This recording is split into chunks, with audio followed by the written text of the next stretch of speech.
Chers collègues, bonjour. Nous voilà encore une autre fois dans un autre exemple de QCM qui vient suite aux propositions de certains de nos abonnés qui ont demandé un exemple de QCM réservé aux techniciens, donc techniciens qui travaillent au sein du ministère de la Santé. Donc là, c'est un exemple de QCM que j'espère qu'il vous soit bénéfique et utile dans vos préparations aux examens d'aptitude professionnelle, sachant que ces examens, actuellement, ils se passent sous forme de spécialité, des examens de spécialité, que ce soit en administration, soit en technique d'information ou d'autres ou maintenance. Donc là, il y a des spécialités, c'est une actualité pour les examens d'aptitude professionnelle pour cette année et l'année précédente. Donc il faut prendre ça en considération, il faut préparer un examen, une épreuve qui est commune, qui contient surtout les éléments en relation avec le système national de la santé et des questions en relation avec le domaine de la santé, surtout l'infrastructure, le système national de la santé, l'offre de soins, les stratégies sectorielles, et une autre épreuve qui va être réservé à la spécialité, c'est-à-dire le domaine dans lequel ce technicien travaille. Donc il a la possibilité de choisir au moment de dépôt de sa demande de candidature pour l'examen d'aptitude professionnelle, de choisir l'option dans laquelle il va passer son examen. Donc ala barakatillah. Concernant la première question, il parle de la fiche individuelle de notation. C'est une fiche annuelle dans laquelle il est porté une note annuelle, c'est-à-dire vers la fin de septembre chaque année. Chaque fonctionnaire, quel que soit son statut ou bien son appartenance, le corps auquel il appartient, il doit avoir une note annuelle. Cette note, elle est portée sur une fiche de notation. Donc cette fiche de notation, est-ce qu'il comporte seulement la note chiffrée, ou bien la note chiffrée avec l'appréciation d'ordre général, ou bien l'avis de l'intéressé? Et donc bien sûr la fiche de notation, il comporte une note annuelle chiffrée sur 20 à partir de plusieurs indicateurs, à savoir la capacité d'organisation, le comportement professionnel, la capacité de création, plusieurs critères qui sont pris en considération avec des barèmes. Donc le total de ces barèmes va nous donner une note annuelle. Cette note annuelle, elle est prise en considération dans l'avancement du fonctionnaire. C'est elle qui détermine le rythme de l'avancement. Est-ce qu'il est lent, ou bien un rythme rapide, ou bien un rythme moyen. Donc là, la fiche annuelle de notation comporte la note chiffrée et l'appréciation générale, d'ordre général, de l'appréciation du responsable hiérarchique immédiat. Bien sûr, l'avis de l'intéressé, il n'est pas porté sur la fiche de notation. La deuxième question concerne la démission. Bien sûr, comme vous savez que la démission, c'est un droit. Chaque fonctionnaire a le droit de se démettre ou bien de demander sa démission au ministère de la Santé. Cette démission ne devient effective ou bien ne prend effet qu'au moment de son acceptation par l'autorité de tutelle. Donc, est-ce que la démission prend effet à partir de la date de la demande? Non. À partir de la date de son accord? Oui. À partir de la cessation? Non.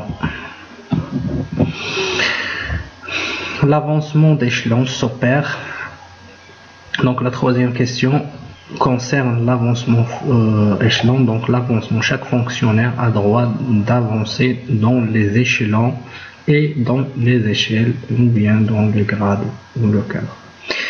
Pour l'avancement dans l'échelon, il est déterminé, comme je vous ai dit, par la note annuelle. Donc on passe d'un échelon à une autre, d'un échelon à un autre, en prenant en considération la notation et l'ancienneté, c'est-à-dire d'un échelon à une autre, on peut trouver 2 ans ou 3 ans entre les échelons. Donc ça, on prend en considération la notation pour déterminer le rythme et l'ancienneté pour déterminer le nombre d'années entre l'échelon et l'échelon. Donc l'avancement d'échelon s'opère à l'ancienneté en tenant en compte la notation de l'agent. Je m'excuse. Pour participer au mouvement, donc la participation au mouvement, c'est un autre droit parmi les droits garantis par le statut général de la fonction publique à tout fonctionnaire de la fonction publique. Donc c'est le droit de se muter ou bien de changer de lieu d'affectation. Donc pour participer au mouvement, pour avoir droit au mouvement, est-ce qu'on doit avoir au moins 6 mois d'exercice dans le poste actuel, ou bien 12 mois dans l'exercice dans le poste actuel, ou bien 18 mois. Et bien sûr, comme tout le monde le sait, donc pour bénéficier d'un autre mouvement, il faut au moins 12 mois d'exercice dans le poste actuel pour pouvoir prétendre à un autre mouvement.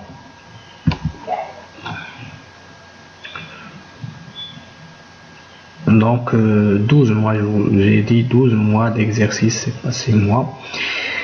La notation actuelle des fonctionnaires prend en considération donc la notation, ou bien la fiche de notation. Si vous avez l'occasion de voir cette fiche annuelle, il comporte plusieurs indicateurs, plusieurs barèmes qui sont cumulés pour donner une note annuelle sur 20.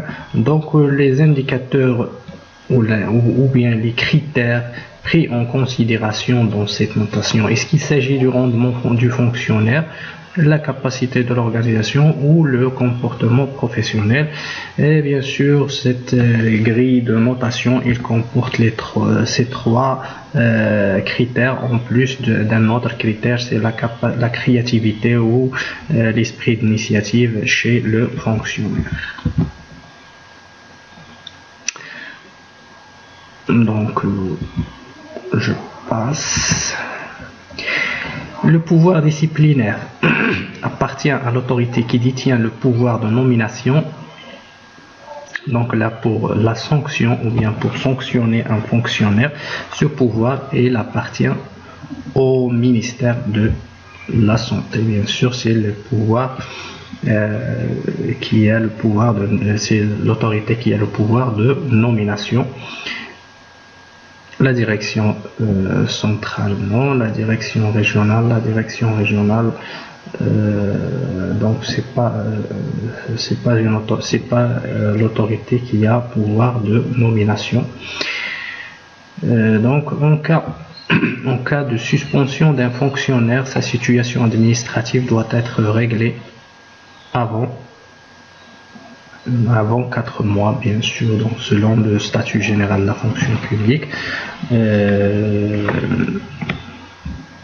Tout fonctionnaire qui fait l'objet d'une sanction, d'une suspension, sa situation doit être réglée au maximum 4 mois après sa suspension.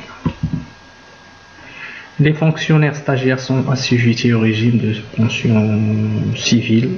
Donc le stagiaire, donc tout fonctionnaire nouvellement recruté doit faire 6 mois, faire 1 an de stage pour devenir titulaire. Pendant cette période-là, il ne bénéficie pas de régime de la pension civile. Le statut général de la fonction publique comprend, est-ce qu'il comprend 89 ou le 99 ou le 109 articles? Donc vous pouvez revenir au document et voir que le statut il comprend 89 articles. En cas de démission d'un fonctionnaire, quelle est la durée réglementaire pour recevoir une réponse de la part de l'administration? Donc là, comme je vous ai dit, la démission ne peut parvenir que d'une demande manuscrite légalisée du fonctionnaire concerné adressée au ministère de tutelle. Cette dernière, une fois qu'il reçoit la demande, doit répondre au fonctionnaire. Donc doit adresser sa réponse au fonctionnaire, soit il va accepter ou refuser sa demande. Dans ce cas, il doit répondre dans un délai d'1 mois. Quel est le pourcentage réservé aux handicapés dans les concours de recrutement dans les emplois publics? Donc, pour permettre à cette catégorie de besoins spécifiques d'accéder aux fonctions publiques, le ministère de tutelle a réservé 7% de postes à cette catégorie de personnes. Le fonctionnaire détaché reçoit sa rémunération mensuelle. Donc le détachement c'est une position, donc c'est une sorte de position, une personne qui travaille dans une autre administration et il reçoit son salaire de son administration d'origine. Le statut général de la fonction publique ne s'applique pas pour bien sûr, il ne s'applique pas pour les magistrats parce qu'ils ont un statut particulier, les fonctionnaires de l'administration centrale là. Les militaires, il ne s'applique pas aux militaires parce qu'ils ont des statuts particuliers et il ne s'applique pas aussi aux administrateurs du ministère de l'Intérieur parce qu'ils ont des statuts particuliers réservés à cette catégorie de personnes. L'autorité gouvernementale chargée de la fonction publique vise les textes réglementaires relatifs à la fonction publique. Bien sûr, c'est vrai. Donc, les textes qui ont une incidence budgétaire sont soumis au visa du ministère de Finances. Donc là, c'est un article qui est écrit dans le statut de la fonction publique. Donc, toute réglementation qui a une incidence financière, donc par exemple un avancement ou bien un recrutement ou bien une indemnisation ou bien tout ce qui est en relation avec le financement, il doit être visé par le ministère des Finances. Les séances des commissions administratives paritaires sont publics ou non publics. Donc les débats des commissions paritaires, ils ne sont pas publics, donc ils se font par la participation des gens représentants des fonctionnaires et représentants de l'administration dans des séances clos. Le Conseil supérieur de la fonction publique est chargé de donner son avis sur les projets de loi et règlements concernant les fonctionnaires soumis au statut général de la fonction publique. Donc c'est parmi les attributions du Conseil ou bien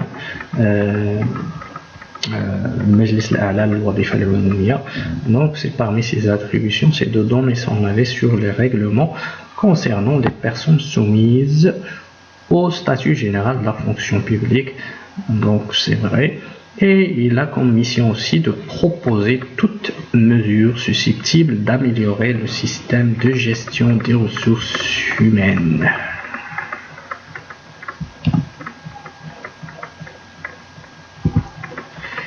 Quelles sont les conditions générales de recrutement dans un emploi public?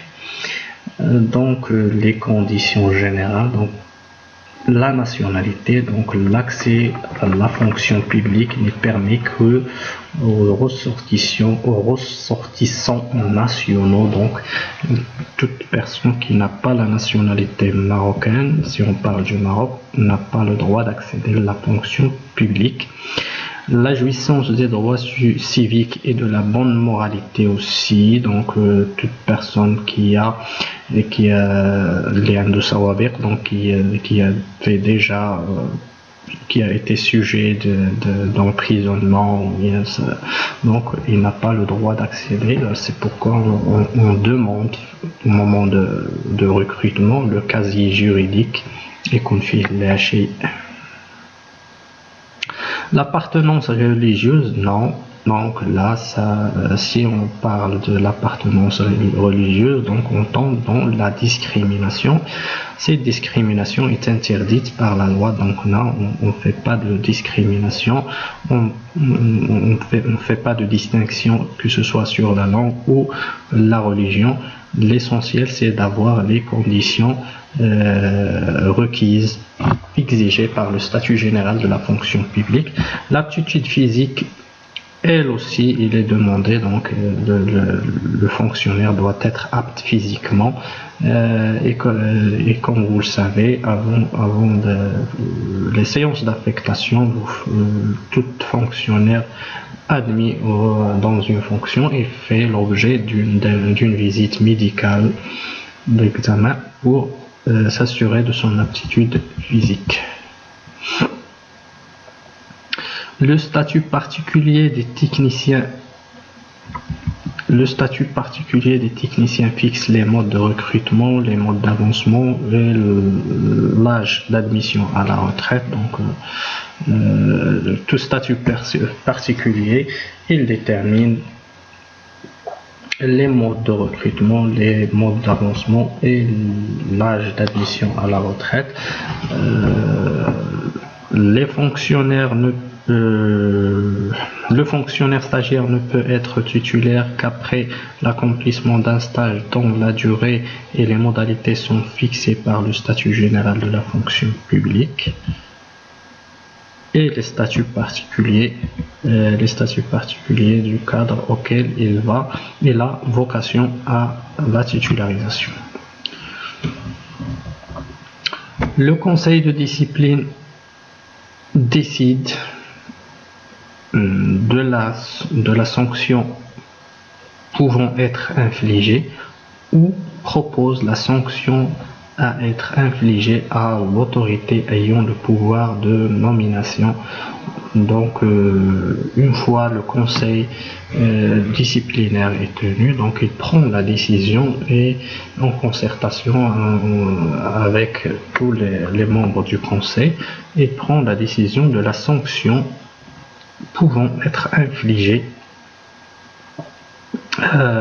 c'est-à-dire le coût al-mutabaqa ala al-muwaddaf.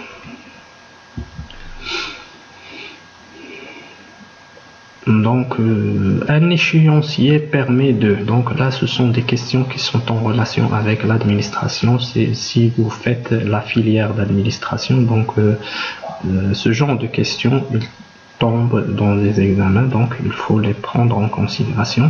Un échéancier, c'est un outil de gestion administrative, c'est un outil qui permet de visualiser les prévisions concernant l'exécution d'un travail, le déroulement d'une activité. Il permet aussi de pouvoir réaliser des contrôles sur l'avancement des travaux. Lequel des outils suivants vous permet d'ordonner les tâches? Donc, comment vous pouvez classer les tâches? Donc, pour classer les tâches, vous utilisez un planning pour déterminer ce que vous allez faire en premier, en deuxième et en troisième. Ces questions-là, elles sont en relation avec la deuxième épreuve, qui est une épreuve qui concerne les politiques de santé et le système de santé, le système national de santé. Dans quel article de la nouvelle constitution du Maroc consacre le droit à l'accès aux soins, donc le haq الولوج العلاج الدستور كاين dans l'article 31 de la constitution. Un médicament générique, c'est un médicament qui a la même composition principe actif et qui a les mêmes effets thérapeutiques que le médicament de référence. Donc le médicament de référence, ou bien ce qu'on appelle le principe. Donc c'est une copie du principe qui a la même composition, qui a le même BCI, les mêmes molécules et le même effet thérapeutique.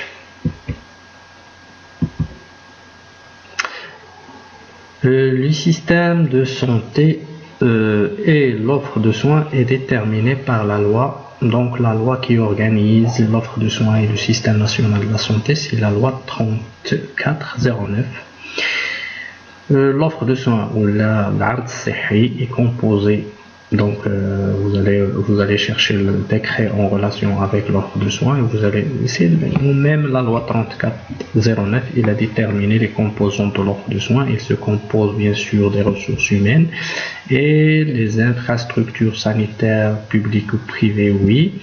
Et les installations de santé fixes et mobiles, oui. Donc ce sont les composantes de l'offre de soins. Les établissements, les ressources humaines privées et publiques aussi. Les établissements de santé publics assurent les prestations préventives, les prestations de diagnostic. Donc les établissements de santé publics, ils assurent les prestations préventives et les prestations de diagnostic et les prestations d'hospitalisation aussi. Donc les deux sont vrais. La question 13, j'ai oublié de mettre la réponse, je m'excuse. Le SROS. Donc le SROS c'est un outil de planification stratégique.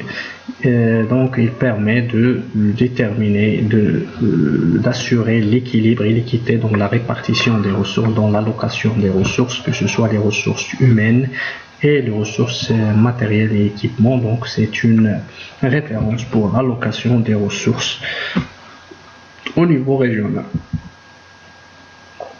Donc ça c'est un exemple de réponse ou bien de questions qui se posent pour les techniciens dans les examens d'aptitude professionnelle. J'espère que ce petit QCM vous guidera pour choisir les thèmes et les sujets à préparer pour dans votre préparation aux examens d'aptitude professionnelle. N'oubliez pas de nous encourager par votre abonnement dans notre chaîne et à la prochaine dans un autre QCM en relation avec les techniciens et les administrateurs. Vous allez voir que le QCM des techniciens et des administrateurs se trouve parfois on trouve parfois les mêmes thèmes qui sont proposés pour les deux profils. Je vous remercie.